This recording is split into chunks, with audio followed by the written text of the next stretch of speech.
At Sunday dinner. I said it with a smile, light-hearted and genuine.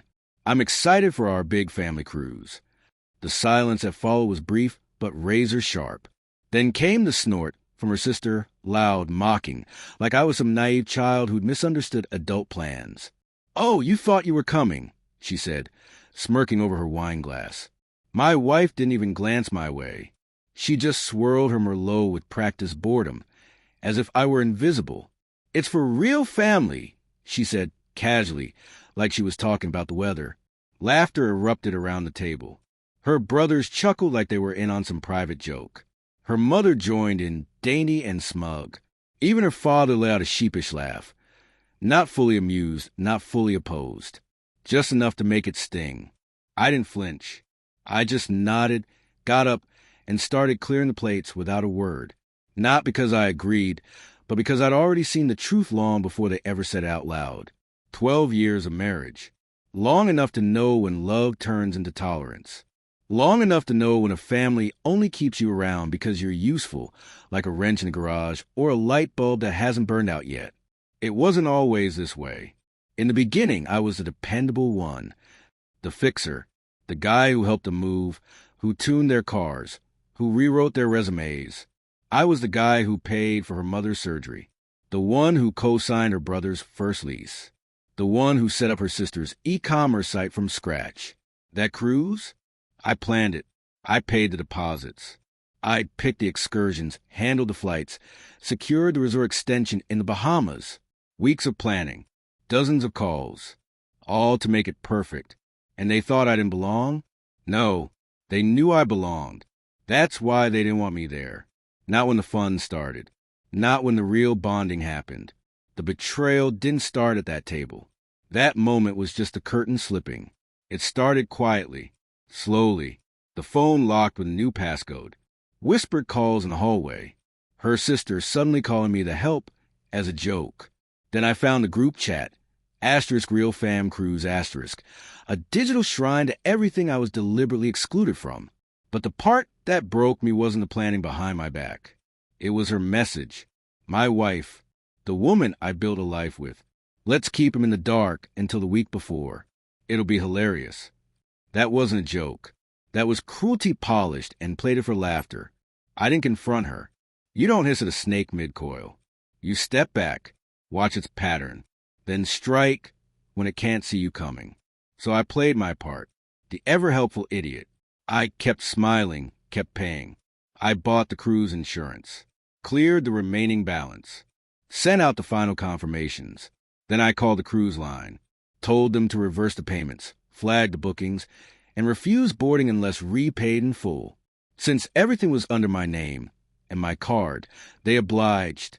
Refunds? Straight back to me. Next, I contacted the resort in the Bahamas, claimed fraudulent reservations, attached an official letter from my bank, canceled. The flights were a bit trickier. Her sister had chosen a budget airline that holds unpaid reservations for 72 hours. I waited until hour 71, then logged in. One click, canceled. Gone. A week later, I sat alone in the house. The silence was thick, peaceful. I watched their location pings creep toward the airport like blind mice heading into a trap. Then came the first text. * Why aren't our cruise tickets working? * Her sister. Then her brother. * WTF?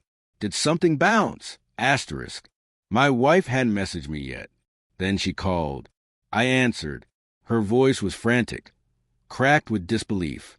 "Everything's gone," she whispered. "The flights, the cruise, the hotel." They said, "Nothing's paid." "Did you?" I cut her off. Real family, remember? Silence. I could hear her breathing, shallow, unsteady. "You laughed at me in front of everyone." I continued, voice calm. "Mocked me, used me, and you thought I'd just smile and swallow it." She started to speak, maybe to apologize, maybe beg, but I hung up. The fallout was a slow-motion masterpiece.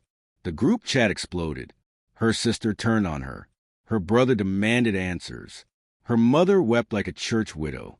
Then screenshots leaked, my wife's message, her sister's jokes. Her father left the group. Public image matters to him. Small-town politician. He called me, voice low and tired. You've humiliated us. No, I said, you humiliated yourselves. I just let the world see it. Click. I filed for divorce the next morning.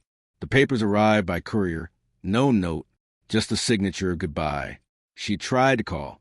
I didn't answer. 2 days later, she came home in pieces, sobbing, screaming, begging, cursing, then silent. You're not who I thought you were, she finally whispered. I smiled just slightly. Neither are you. It wasn't about revenge. It was about revelation. I wanted them to feel the cold they'd so gleefully served me, to sit in it, choke on it, drown in the very same emptiness they laughed off. I moved out a week later, quietly, left her the house, let her keep the walls soaked with memories she thought were hers to rewrite. My lawyer handled the rest. From friends, I heard her sister's business folded. Her brother tucked tail and moved back in with her parents. Her mother stopped calling her for a while. Her father retired early. Stress, they said. Scandal fatigue. Good. I don't regret a single move. There's power in stillness, strength in silence. They mistook my restraint for weakness, thought my quiet meant obedience. But I wasn't being weak.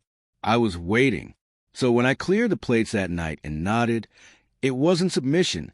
It was the sound of a match striking. And I let them burn, while I walked away without even glancing back.